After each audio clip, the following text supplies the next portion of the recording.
Welcome viewers. அது November 10, 2024 இங்கிலாந்துல நார்த்தாம்ப்டன்ஷைர்ல இருக்கிற கார்பி அப்படிங்கிற டவுன். நேரம் நைட்டு 7 மணியை நெருங்கிட்டு இருந்துச்சு. ஒரு 24 வயசு பொண்ணு ஹர்ஷிதா தன்னுடைய வீட்டுடைய கிச்சன்ல ரொம்பவே சந்தோஷமா சமையல் பண்ணிட்டு இருந்தாங்க. ஏன்னா அவங்க வீட்டுக்கு இன்னைக்கு ஒரு ஸ்பெஷல் கெஸ்ட் வர போறாங்க. அப்ப திடீர்னு அவங்களுடைய செல்போன் ரிங் ஆகிற சத்தம் கேட்க ஆரம்பிக்குது. ஹாலுக்கு வந்து பார்த்தா மொபைல் ஸ்கிரீன்ல வீடியோ கால். அதுல இந்தியாவில் இருக்கிற அவங்களுடைய அம்மா அப்பா. அதை பார்த்ததுமே ஹர்ஷிதாவுடைய ஃபேஸ்ல அவ்வளவு ஒரு சந்தோஷம். அந்த சந்தோஷத்தோடயே அந்த கால் அட்டன் பண்ணி பேச ஆரம்பிக்கிறாங்க. வழக்கமா வெளிநாட்டில் இருக்கிற ஒரு பொண்ணு கிட்ட ஒரு அப்பா பேசினா எப்படி இருக்க, சாப்பிட்டியா அப்படின்னு ஒரு நார்மல் விசாரிப்பு இருக்கும் இல்லையா? பட் இங்க சிச்சுவேஷனே வேற. ஹர்ஷிதாவுடைய அப்பா அம்மா அக்கா அப்படின்னு ஃபேமிலியில எல்லாருமே ரொம்பவே அக்கறையா ஒரு மாதிரி பதட்டத்தோட விசாரிக்க ஆரம்பிக்கிறாங்க. அதுக்கு ஒரு ரீசன் இருந்துச்சு எஸ்டிஐ. பிகாஸ் கடந்த சில மாசங்களா ஹர்ஷிதாவுடைய வாழ்க்கை நெருப்புக்கு நடுவுல நிக்கிற மாதிரி ரொம்பவே கொடுமையா இருந்திருக்கு. அப்படி அவங்க பட்ட கஷ்டம் எல்லாமே அவங்களுடைய ஃபேமிலிக்கு தெரியும். அதனாலதான் இவ்வளவு கேர். பட் இப்ப ஹர்ஷிதா சொன்ன ஒரு முக்கியமான விஷயத்தை கேட்டு அந்த ஃபேமிலிக்கு ரொம்பவே ஹாப்பி. வீடியோ கால்ல இருந்த எல்லாருமே ரொம்பவே சந்தோஷப்பட்டாங்க. அதுக்கு காரணம் நான் ஏற்கனவே சொன்ன மாதிரி ஹர்ஷிதாவுடைய வீட்டுக்கு அன்னைக்கு வரப்போற அந்த கெஸ்ட் தான் காரணம். பட் அங்கதான் ஒரு ட்விஸ்ட் இருந்துச்சு. அந்த சந்தோஷம் எல்லாமே காணல் நீர் மாதிரி அடுத்த 2 நாள்ல காணாம போகுது. தன்னோட பேரண்ட்ஸ் கிட்ட அன்னைக்கு நைட்டு ரொம்பவே சந்தோஷமா பேசிட்டு வச்ச ஹர்ஷிதாவுடைய போன் அடுத்த 2 நாட்களா ஸ்விட்ச் ஆஃப்லயே இருந்திருக்கு. என்னாச்சோ ஏதாச்சோ அப்படின்னு பயந்து போன அவங்க அப்பா இங்கிலாந்தில் இருக்கிற ஒரு ரிலேட்டிவ்க்கு கால் பண்ணி விஷயத்த சொல்றாரு. அந்த ரிலேட்டிவும் ஹர்ஷிதாவுடைய வீட்டுக்கு போய் செக் பண்ணி பாக்குறாரு. பட் ஹர்ஷிதா வீட்லயும் இல்ல, வேலை செய்யற இடத்துக்குமே 2 நாட்களா வரல அப்படிங்கிறது தெரிய வருது. சோ வேற வழி இல்லாம உடனடியா போலீஸ்ல போய் கம்ப்ளைண்ட் கொடுக்கறாங்க. இப்ப காணாம போன ஹர்ஷிதாவுக்கு என்ன ஆச்சு? ஆல்ரெடி நான் சொன்ன மாதிரி நெருப்புக்கு நடுவுல நிக்கிற மாதிரி ஹர்ஷிதாவுக்கு இருந்த அந்த ப்ராப்ளம் என்ன அப்படிங்கிற இங்கிலாந்து மக்கள் மத்தியில ஒரு பெரிய சஸ்பென்ஸை ஏற்படுத்தின. இத கேக்குற பெண்களுடைய மனசை கலங்க வைக்கிற மாதிரியான ஒரு ஷாக்கிங் கேஸை பத்தி தான் இன்னைக்கு வீடியோல நம்ம டீகோட் பண்ண போறோம். நீங்க பார்த்துட்டு இருக்கிறது சரவணன் டீகோட்ஸ். நான் உங்கள் சரவணன். வாங்க இன்னைக்கு வீடியோக்குள்ள போலாம்.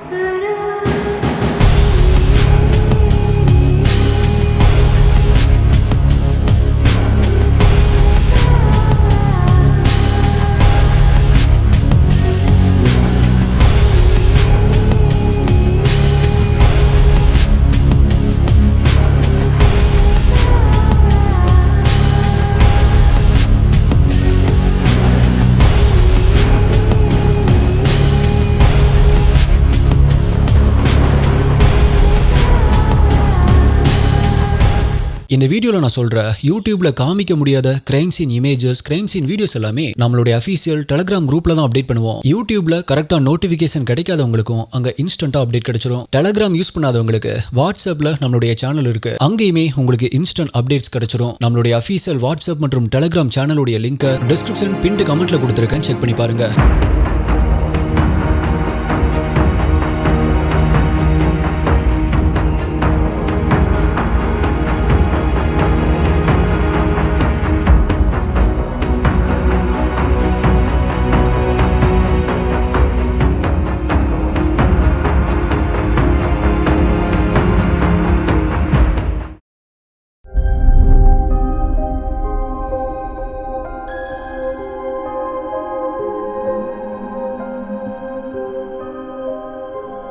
டெல்லியில் இருக்கிற பாலம் அப்படிங்கிற ஏரியாவை சேர்ந்தவங்க தான் ஹர்ஷிதா. எல்லாத்துக்கிட்டையுமே அன்பா சிரிச்சு பழகக்கூடிய ஒரு பொண்ணு. அவங்களுக்கு சின்ன வயசுல இருந்தே டீச்சர் ஆகணும் அப்படிங்கறதா ambition. So BA Hindi literature படிச்சுட்டு கூடவே பிஎட்டையும் முடிக்கிறாங்க. டீச்சர் வேலைக்கு ட்ரை பண்ணிக்கிட்டே வீட்டுல இருந்தே டியூஷன் எடுக்கவும் ஆரம்பிக்கிறாங்க. இப்படி ஒரு சிச்சுவேஷன்ல தான் ஹர்ஷிதாவுடைய பேரண்ட்ஸ் அவங்களுக்கு மாப்பிள்ளை பார்க்கவும் ஆரம்பிக்கிறாங்க. அப்பதான் அவங்க ரிலேட்டிவ் ஒருத்தர் மூலமா இங்கிலாந்துல வேலை செஞ்சுட்டு இருக்கிற 23 வயசான பங்கஜ் அப்படிங்கிறவருடைய அறிமுகம் கிடைக்க ஆரம்பிக்குது. ஆக்சுவலா ஹர்ஷிதாவை விட பங்கஜுக்கு ஒரு வயசு கம்மி. பட் பங்கஜ் இங்கிலாந்துல ஒரு நல்ல கம்பெனில வேலை பார்க்கிறாரு அப்படிங்கறதால வயசை ஒரு பெரிய விஷயமா பார்க்காம அவரையே ஹர்ஷிதாவுக்கு பேசி முடிக்கிறாங்க. ஹர்ஷிதாவும் நல்லா படிச்சிருக்காங்க. அவங்களுக்கும் அங்க டீச்சர் வேலை கிடைக்கும் அப்படிங்கிற நம்பிக்கையும் இவங்க ஃபேமிலிக்கு இருந்துச்சு. சோ இவ்வளவு பாசிட்டிவான விஷயங்கள் இருக்கிறதால ஹர்ஷிதாவும் ஏகப்பட்ட கனவுகளோட தன்னுடைய திருமணத்துக்கு தயாராகிறாங்க. 2023 ஆகஸ்ட் மாசம் என்கேஜ்மெண்ட். அதிலிருந்து இருந்து ஒரு 7 மாசம் கழிச்சு 2024 மார்ச் 22ஆம் தேதி ஆட்டம் பாட்டம் கொண்டாட்டம் அப்படின்னு ரொம்பவே கிராண்டா பங்கஜ் கூட அவங்களுடைய வெட்டிங் நடந்து முடியுது. ஹர்ஷிதா ஒரு புது வாழ்க்கைய ஒரு புது நாட்டுல ஆரம்பிக்க போறோம் அப்படிங்கிற எக்ஸைட்மெண்ட்ல ஏப்ரல் 30ஆம் தேதி இங்கிலாந்துல கால் எடுத்து வைக்கிறாங்க. ஆனா அவங்க கால் எடுத்து வச்ச அடுத்த 6 மாசத்துல தான் நான் இன்ட்ரோல சொன்ன அந்த சம்பவங்கள் நடக்க ஆரம்பிக்குது. விசாரணை ஆரம்பிச்ச போலீஸ் முதல்ல பூட்டி இருந்த ஹர்ஷிதாவுடைய வீட்டை பிரேக் பண்ணி உள்ள போறாங்க. இதை கேட்கிறப்பவே அங்க ஏதாவது இறந்த உடல் கிடக்குதா அப்படிங்கிற டவுட் உங்களுக்கு வந்துச்சு அப்படின்னா அதுதான் இல்ல ஸ்ரீ. ஆக்சுவலா நான் இன்ட்ரோல சொன்ன மாதிரி ஹர்ஷிதா சமைச்சு வச்ச உணவு தான் கெட்டு போய் இப்ப நாத்தமா வீசிட்டு இருந்திருக்கு. அதை தவிர அந்த வீட்டுல வேற எதுவும் பெருசா இல்ல அப்படிங்கறத போலீஸ் தெரிஞ்சுக்கிறாங்க. இப்ப காணாம போன ஹர்ஷிதா எங்க போனாங்க, அவங்களை யாராவது கடத்திட்டாங்களா அப்படிங்கிற கோணத்துல போலீஸ் விசாரிக்க ஆரம்பிக்கிறாங்க. அப்பதான் ஹர்ஷிதா பேரண்ட்ஸ் மற்றும் ரிலேட்டிவ்ஸ் கொடுத்த தகவல்கள் மூலமா ஆல்ரெடி ஹர்ஷிதாவுடைய வாழ்க்கையில நடந்த அந்த கஷ்டமான சம்பவங்கள் தான் அவங்க இப்ப காணாம போனதுக்கு ஒரு முக்கியமான காரணமா அமைஞ்சிருக்கு அப்படிங்கிற விஷயம் போலீஸ்க்கு தெரிய ஆரம்பிக்குது. அப்படி போலீஸ்க்கு தெரிய வந்த அந்த விஷயங்கள் இதுதான். பல கனவுகளோட இங்கிலாந்துக்கு வந்து பங்கஜ் கூட தன்னுடைய திருமண வாழ்க்கையை வாழ ஆரம்பிச்ச ஹர்ஷிதாவுக்கு ஆரம்பத்துல எல்லாமே நல்லா தான் போயிட்டு இருந்துச்சு. அவங்க ஹஸ்பண்டான பங்கஜ் வேலைக்கு போறது மட்டும் இல்லாம வீட்டுல தன்னுடைய ஒய்ஃப் செய்யற வேலைகளுக்கு கூட ஹெல்ப் பண்ண ஆரம்பிக்கிறாரு. அவருக்கு லீவ் கிடைக்கிற நாட்கள்ல ஹர்ஷிதாவை அவுட்டிங் எல்லாம் கூட்டிட்டு போய் ரொம்பவே சந்தோஷமா பாத்துக்கிறாரு. ஆல்சோ ஹர்ஷிதாவுடைய சாஃப்ட் நேச்சர் காரணமா அவங்க நெய்பர்ஸும் கூட ஹர்ஷிதாவை ரொம்பவே லைக் பண்ண ஆரம்பிக்கிறாங்க. இது எல்லாத்துக்குமே மேல ஹர்ஷிதாவுடைய படிப்புக்கு ஏத்த மாதிரி ஒரு நல்ல கம்பெனில அவங்களுக்கு வேலையும் கிடைக்குது. அங்கேயுமே ஒரு ஃப்ரெண்ட் சர்க்கிள் உருவாக ஆரம்பிக்குது. இப்படி நல்ல கணவர், நல்ல வேலை, நல்ல ஃப்ரெண்ட்ஸ் அப்படின்னு சந்தோஷமா நாட்கள் போயிட்டு இருந்தப்பதான் அவங்களுக்கு அவங்க ஹஸ்பண்ட் மேல ஒரு சந்தேகம் வர ஆரம்பிக்குது. அதாவது கல்யாணத்துக்கு முன்னாடி நான் ஒரு ஐடி கம்பெனில வேலை செய்யறேன் அப்படின்னு சொல்லி தான் பங்கஜ் ஹர்ஷிதாவை கல்யாணம் பண்ணியிருக்காரு. ஆனா அவர் சொன்ன சேலரியை விட அவர் இப்ப மாசம் மாசம் வாங்குற சம்பளம் ரொம்பவே கம்மியா வர்றத ஹர்ஷிதா நோட் பண்றாங்க. சோ ஒரு நாள் அவர்கிட்ட என்னுடைய வீட்டுல நிறைய சம்பளம் வாங்குறதா சொல்லிட்டு இப்ப ஏன் உங்களுக்கு சம்பளம் கம்மியா வருது அப்படின்னு கேக்குறாங்க. அதுக்கு அவங்களுடைய ஹஸ்பண்டோ நம்மளுடைய மேரேஜுக்காக கொஞ்சம் கடை வாங்கினேன், அதை அடைக்கிறதால தான் எனக்கு இப்ப சேலரி கொஞ்சம் கம்மியா வருது அப்படின்னு சொல்றாரு. ஆனா அவர் அப்படி சொல்லும் பொழுதே அவர் எதையோ மறைக்கிறாரு அப்படிங்கிற சந்தேகம் ஹர்ஷிதாவுக்கு வர ஆரம்பிக்குது. சோ ஒரு நாள் அவர் வேலைக்கு போகும்போது அவருக்கே தெரியாம அவருடைய காரை ஃபாலோ பண்ணிட்டு போன ஹர்ஷிதாவுக்கு அப்பதான் அவங்க ஹஸ்பண்ட் இவ்வளவு நாளா அவங்கள பொய் சொல்லி ஏமாத்திட்டு இருந்திருக்காரு அப்படிங்கிற ரொம்பவே ஷாக்கிங்கான விஷயம் தெரிய ஆரம்பிக்குது. எஸ், ஹர்ஷிதாவுடைய ஹஸ்பண்ட் ஐடி கம்பெனில எல்லாம் வேலை பார்க்கல, அவரு ஒரு பீட்சா டெலிவரி பண்ற கம்பெனில தான் வேலை பார்க்கிறாரு அப்படிங்கிற விஷயத்தையும் கூடவே அவருடைய பாஸ்போர்ட்டை செக் பண்ணி பார்த்தப்ப அவரு ஸ்டூடெண்ட் விசால தான் இங்கிலாந்துக்கு வந்திருக்காரு அப்படிங்கிற விஷயத்தையும் ஹர்ஷிதா தெரிஞ்சுக்கிறாங்க.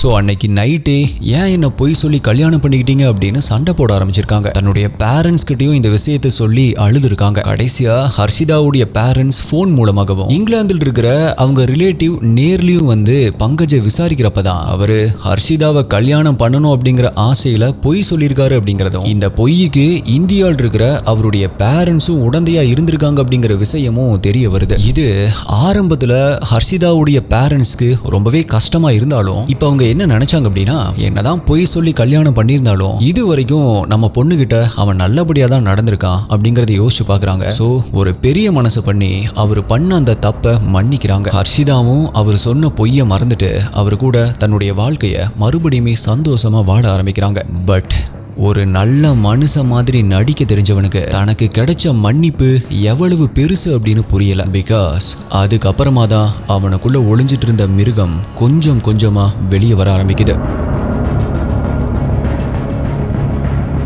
அவனுடைய நடவடிக்கைகள் அதுக்கப்புறமா எப்படி மாற ஆரம்பிச்சது தெரியுமா ஸ்ரீ? அவன் பார்த்துட்டு இருந்த அந்த பீட்சா டெலிவரி வேலைக்கும் ஒழுங்கா போகாம ஊர் சுத்த ஆரம்பிச்சவன் ஹர்ஷிதா கஷ்டப்பட்டு சம்பாதிச்சு கொண்டு வர்ற பணத்தை என்கிட்டயே கொடு அப்படின்னு சொல்லி கட்டாயப்படுத்தி பிடுங்க ஆரம்பிக்கிறான். அவங்களுடைய ஏடிஎம் கார்டையும் புடுங்கி வச்சுக்கிட்டு ஏகப்பட்ட கண்டிஷன்ஸையும் போட ஆரம்பிக்கிறான். இதுக்கு காரணம் அவனுக்கு இருந்த பணத்தாசை மட்டும் இல்ல ஸ்ரீ. ஹர்ஷிதா மேல சந்தேகப்பட ஆரம்பிச்சவன் அவங்களுடைய நெய்பர்ஸ் யாரு கூடயுமே பேசக்கூடாது அப்படின்னும் கொலீக்ஸ் ஃப்ரெண்ட்ஸ் அப்படின்னு யாருக்குமே கால் பண்ணி பேசக்கூடாது அப்படின்னு ரெஸ்ட்ரிக்ட் பண்ண ஆரம்பிக்கிறான். அது மட்டும் இல்ல, தனக்கு செலவுக்கு பணம் வேணும் அப்படிங்கிறதுக்காக ஹர்ஷிதாவை டெய்லியுமே ஓவர் டைம் ஒர்க் பண்ண சொல்லியும் கட்டாயப்படுத்த ஆரம்பிக்கிறான். இதை சகிச்சுக்க முடியாத ஹர்ஷிதாவோ ஒரு கட்டத்துல அவனை எதிர்த்து பேசியிருக்காங்க. ஆனா அவனோ பதிலுக்கு ஹர்ஷிதா மேல தன்னுடைய கொடூரமான கோவத்தை காட்ட ஆரம்பிச்சான். இரக்கமே இல்லாம அவங்கள அடிச்சு கொடுமைப்படுத்த ஆரம்பிக்கிறான். இதுல ரொம்பவே கொடுமையான ஒரு விஷயம் என்ன அப்படின்னா, ஹர்ஷிதா இவ்வளவு கொடுமைகளையுமே அனுபவிச்சுட்டு இருந்த அந்த டைம்ல அவங்க கர்ப்பமா இருந்திருக்காங்க அப்படிங்கிறது தான். பட் இப்படியெல்லாம் தனக்கு நடந்தாலுமே கூட தனக்கு நடக்கிற இந்த கொடுமைகளை பத்தி சொன்னா தன்னுடைய பேரண்ட்ஸ் இன்னுமே கஷ்டப்படுவாங்க அப்படின்னு நினைச்ச ஹர்ஷிதா அதை பத்தி அவங்களுடைய பேரண்ட்ஸ் கிட்ட வாயே திறக்காம இருந்திருக்காங்க. ஆனா இத அட்வான்டேஜா எடுத்துக்கிட்ட அவங்க ஹஸ்பண்டோ அவங்கள இன்னும் ரொம்பவே டார்ச்சர் பண்ண ஆரம்பிக்கிறான். ஒரு கட்டத்துல பொறுமை இழந்து போன ஹர்ஷிதா ஆகஸ்ட் 29ஆம் தேதி நைட்டு அவங்க வீட்டை விட்டு வெளியே வந்துடுறாங்க. அதே டவுன்ல இருக்கிற தன்னுடைய கொலிகுடிய வீட்டுல போய் தங்கினவங்க தன்னுடைய பேரண்ட்ஸ்க்கும் ரிலேட்டிவ்ஸ்க்கும் கால் பண்ணி தனக்கு நடந்த கொடுமைகளை பத்தி சொல்ல ஆரம்பிக்கிறாங்க. இத கேட்ட ஹர்ஷிதாவுடைய பேரண்ட்ஸ் ஏமாத்தி கல்யாணம் பண்ணது மட்டும் இல்லாம எங்க பொண்ணை அடிச்சு கொடுமைப்படுத்துறானா அப்படின்னு சொல்லி கோவப்பட ஆரம்பிக்கிறாங்க. நீ முதல்ல போலீஸ்ல போய் கம்ப்ளைண்ட் கொடு அப்படின்னு அட்வைஸ் பண்ணவும் செய்யறாங்க. சோ தன்னுடைய ரிலேட்டிவ் துணைக்கு கூட்டிட்டு போலீஸ் ஸ்டேஷனுக்கு போன ஹர்ஷிதா தன்னுடைய ஹஸ்பண்ட் தன்னை அடிச்சு கொடுமைப்படுத்துறாரு அப்படின்னு சொல்லி கம்ப்ளைண்ட் கொடுக்கறாங்க. கம்ப்ளைண்ட் எடுத்துக்கிட்ட போலீஸ் உடனடியா பங்கஜ அரெஸ்ட் பண்றாங்க. ஆனா அவனோ ஜாமீன் கேட்டு கோர்ட்ல பெட்டிஷன் கொடுக்கறான். கோர்ட்டும் அவன் அரெஸ்ட் ஆன 3வது நாள் அவனுக்கு பெயில் கொடுக்குது. ஆனா கூடவே சில கண்டிஷன்ஸையும் அவனுக்கு போட ஆரம்பிக்குது. அதாவது அடுத்த 28 நாளைக்கு பங்கஜ் ஹர்ஷிதா கூட எந்த விதமான கான்டாக்டும் வச்சுக்க கூடாது, அவங்களுக்கு எந்த விதமான தொந்தரவும் கொடுக்க கூடாது அப்படின்னு ஆர்டர் போட்டிருக்கு. அது மட்டும் இல்ல, பங்கஜால ஹர்ஷிதாவுக்கு எந்த ஒரு ஆபத்துமே வந்துடக்கூடாது அப்படிங்கிறதுக்காக ஹர்ஷிதாவுடைய பாதுகாப்புக்காகவே 2 போலீஸையும் அப்பாயிண்ட் பண்றாங்க. இப்ப கோர்ட் சொன்ன அந்த 28 நாள் முடிகிற வரைக்குமே வெயிட் பண்ண பங்கஜ் அதுக்கப்புறமா ஹர்ஷிதாவுக்கும் அவங்க பேரண்ட்ஸ்க்கும் கால் பண்ணி பேச ஆரம்பிக்கிறான். நான் எனக்கு இருந்த பண கஷ்டத்துல உங்ககிட்ட முரட்டுத்தனமா நடந்துகிட்டேன், ஆனா நான் பண்ணது எவ்வளவு பெரிய தப்பு அப்படிங்கிறது எனக்கு இப்ப புரியுது, நான் இப்ப திருந்திட்டேன் அப்படின்னு சொல்லி என் மேல கொடுத்த கம்ப்ளைண்ட்டை நீயே தயவு செஞ்சு வாபஸ் வாங்கு அப்படின்னு ஹர்ஷிதா கிட்ட கெஞ்ச ஆரம்பிக்கிறான். இதை கேட்ட ஹர்ஷிதாவும் அவன் மேல பரிதாபப்பட்டு அந்த கம்ப்ளைண்ட்டை வாபஸ் வாங்குறாங்க. மேலும் அதுக்கப்புறமா தான் அந்த பங்கஜ் காதல் வார்த்தைகளால உருகவும் ஆரம்பிக்கிறாங்க. எஸ், வாட்ஸ்அப்ல லவ் ஃபெயிலியர் ஸ்டேட்டஸ் வைக்கிறது, அத ஹர்ஷிதாவுக்கும் அனுப்புறது அப்படின்னு ஆரம்பிச்ச அந்த பங்கஜ் அடிக்கடி அவங்களுக்கு கால் பண்ணி உன்னோட வேல்யூ என்ன அப்படின்னு எனக்கு நல்லாவே புரிஞ்சிருச்சு, நீ இல்லாம என்னால இருக்கவே முடியாது, தயவு செஞ்சு என்ன மன்னிச்சு ஏத்துக்கோ, நீ இல்லாத ஒவ்வொரு நாளுமே எனக்கு நரக மாதிரி இருக்கு அப்படின்னு சொல்லி கெஞ்ச ஆரம்பிக்கிறான். இப்ப என்னதான் பங்கஜ் மேல ஹர்ஷிதாவுக்கு கோபம் இருந்தாலும் அவங்களுடைய ஆள் மனசுல அவனை இன்னுமே லவ் பண்ணிட்டு தான் இருந்திருக்காங்க. சோ அந்த லவ்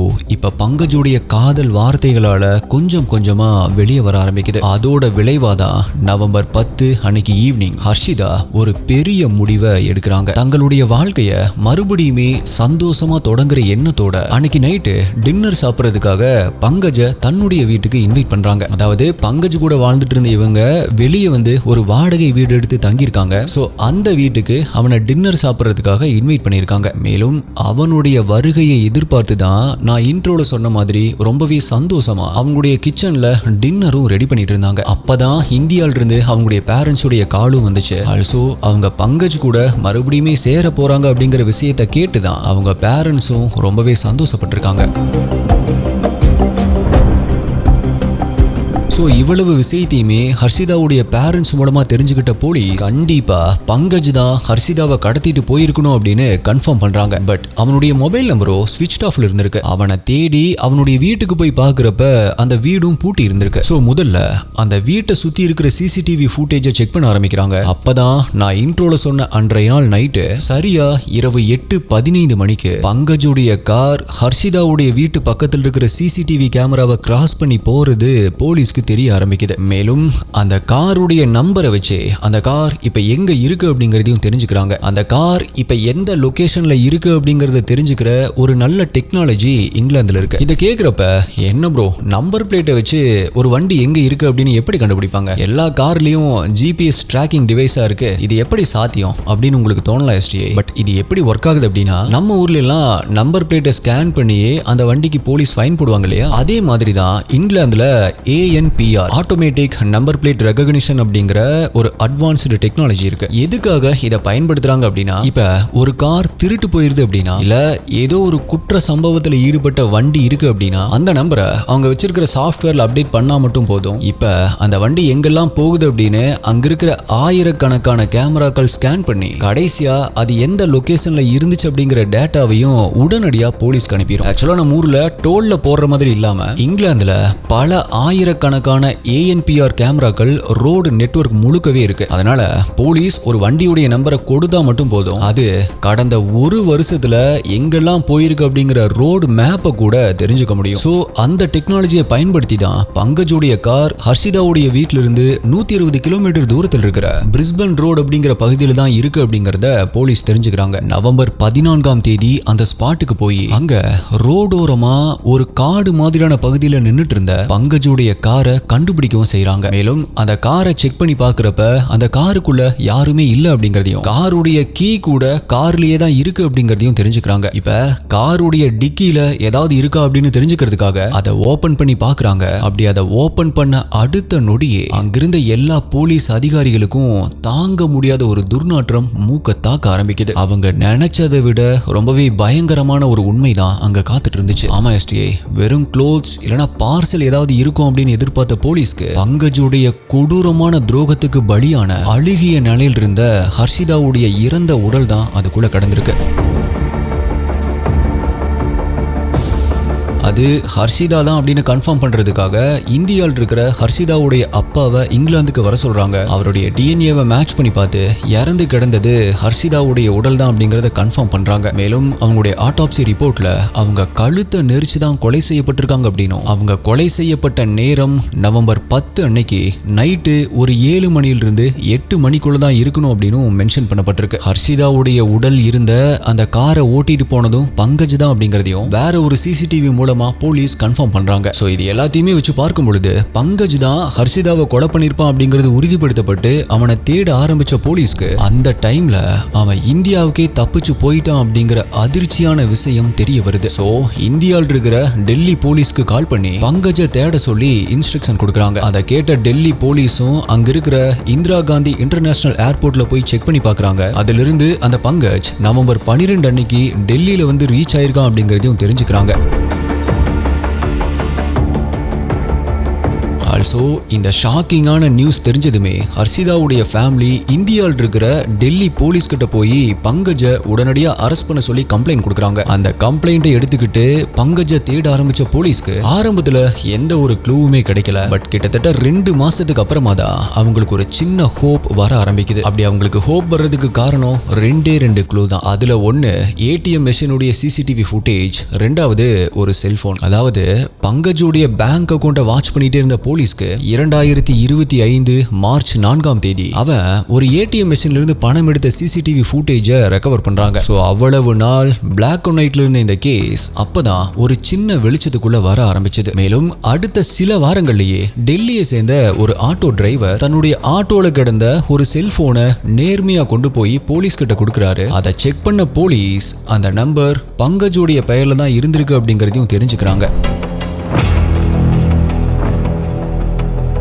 பட் இவ்வளவு க்ளூஸ் கிடைச்சாலுமே கூட இந்த நொடி வரைக்கும் அவன் எங்க இருக்கான் அப்படிங்கறத போலீஸால கண்டுபிடிக்க முடியல. அவன் எங்கேயோ ஒரு இடத்துல ஓடி ஒளிஞ்சு வாழ்ந்துட்டு இருக்கான். அதனால போலீஸ் அவனை பத்தி தகவல் கொடுக்கறவங்களுக்கு 50,000 ரூபாய் ரிவார்ட் தரப்படும் அப்படின்னு அனௌன்ஸ் பண்ணிருக்காங்க. பட் ஹர்ஷிதாவுடைய ஃபேமிலியோ இனிமேலும் போலீஸை நம்பி பிரயோஜனம் இல்லை அப்படின்னு நம்பிக்கை இழந்து பங்கஜை கண்டுபிடிக்கிற இந்த கேஸை CBIக்கு மாத்தணும் அப்படின்னு சொல்லி கோர்ட்ல பெட்டிஷன் கொடுத்திருக்காங்க. சோ இந்த ஹை ப்ரொஃபைல் கேஸ்ல ஃபர்தரா என்ன மாதிரியான நடவடிக்கைகள் இருக்க போகுது அப்படிங்கறத நம்ம வெயிட் பண்ணி தான் பார்க்கணும். இப்போ இந்த கேஸ்ல ஹர்ஷிதா எதற்காக கொலை செய்யப்பட்டிருப்பாங்க, அதாவது மோட்டிவ் ஆஃப் மர்டர் என்ன அப்படிங்கிற கேள்வி கண்டிப்பா உங்களுக்கு வந்திருக்கும். பட் அந்த கேள்விக்கு பதிலா போலீஸ் சொல்ற தியரி அப்படிங்கிறது ரொம்பவே சிம்பிள் தான்.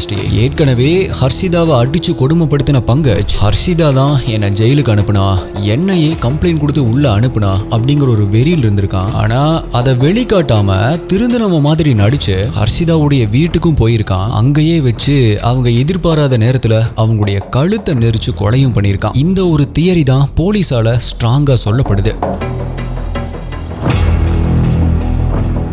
ஸோ இந்த தியரி தான் ஹர்ஷிதாவுடைய மரணத்துக்கு பின்னாடி இருக்கிற உண்மையான காரணமா இல்ல வேற ஏதாவது மர்மம் ஒளிஞ்சிருக்குமா அப்படிங்கறத பங்கஜுடைய கன்ஃபெஷன் மூலமா தான் நம்ம தெரிஞ்சுக்க முடியும். ஆனா எஸ்டிஐ இங்க இன்னொரு ஷாக்கிங்கான ட்விஸ்ட் என்ன அப்படின்னா, இந்த கேஸ்ல பொய் சொல்லி கல்யாணம் பண்ணி வச்சது மட்டும் இல்லாம ஹர்ஷிதா கிட்ட இருக்கிற பணத்தை எல்லாம் பிடுங்கி வைக்க சொல்லி பங்கஜுடைய பேரண்ட்ஸும் ரிலேட்டிவ்ஸும் தான் அவனை தூண்டி விட்டாங்க அப்படின்னு ஹர்ஷிதாவுடைய பேரண்ட்ஸ் கோர்ட்ல கேஸ் போட்டிருக்காங்க. சோ அந்த விசாரணையும் கோர்ட்ல இப்ப நடந்துட்டு தான் இருக்கு. ஆக்சுவலா ஹர்ஷிதாவுடைய பேரண்ட்ஸ் மட்டும் ஆரம்பத்திலேயே அந்த பங்கஜை பத்தி தெளிவா விசாரிச்சிருந்தாங்க அப்படின்னா மேபி ஹர்ஷிதாவுடைய வாழ்க்கை இந்நேரம் வேற ஒருத்தர் கூட நல்லபடியா அமைஞ்சிருக்கும். மேலும் இந்த கேஸ்ல பங்கஜை விட்டு பிரிஞ்சு வந்த ஹர்ஷிதா தனியா ஒரு வீட்டை வாடகைக்கு எடுத்து தங்கி இருக்காங்க. பட் இது ஹர்ஷிதாவுக்கு சேஃப்டியா இருக்குமோ அப்படின்னு பயப்பட ஆரம்பிச்ச அவங்களுடைய பேரண்ட்ஸோ நீ மறுபடியும் இந்தியாவுக்கே வந்துரு அப்படின்னு வர சொல்லியிருக்காங்க. பட் ஹர்ஷிதா பங்கஜ் மேல கொடுத்த கேஸுடைய விசாரணை நடந்துட்டு இருந்ததால அது முடியிற வரைக்கும் அவங்க இந்தியாவுக்கு போக முடியாது அப்படின்னு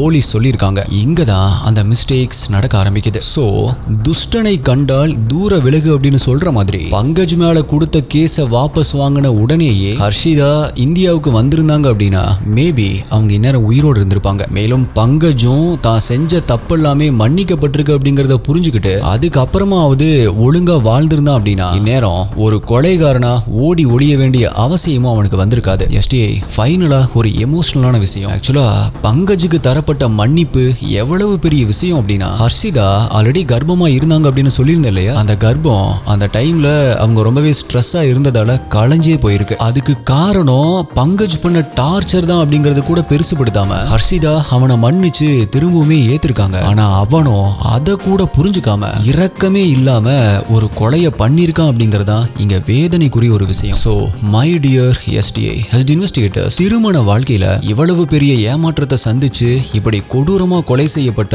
இந்த ஹர்ஷிதாவுடைய கேஸை பத்தி உங்களுடைய கருத்து என்ன அப்படிங்கறத மறக்காம கீழே கமெண்ட் பண்ணுங்க. சோ இப்ப வரைக்கும் வீடியோவை லைக் பண்ணாம பார்த்துட்டு இருந்தீங்க அப்படின்னா வீடியோக்கு ஒரு லைக் கொடுத்துருங்க. பிகாஸ் நீங்க பண்ற அந்த சின்ன லைக் தான் எனக்கு ஒரு பெரிய மோட்டிவேஷனா இருக்கும். ஆல்சோ அடுத்தது என்ன கேஸ் வேணும், என்ன டாபிக்ல வீடியோ வேணும் அப்படிங்கறதையும் கீழே கமெண்ட் பண்ணுங்க. உங்களுடைய பெஸ்டான கமெண்ட் அடுத்த வீடியோல வரும். வேற ஒரு வீடியோல மீட் பண்றேன். நன்றி, பாய்.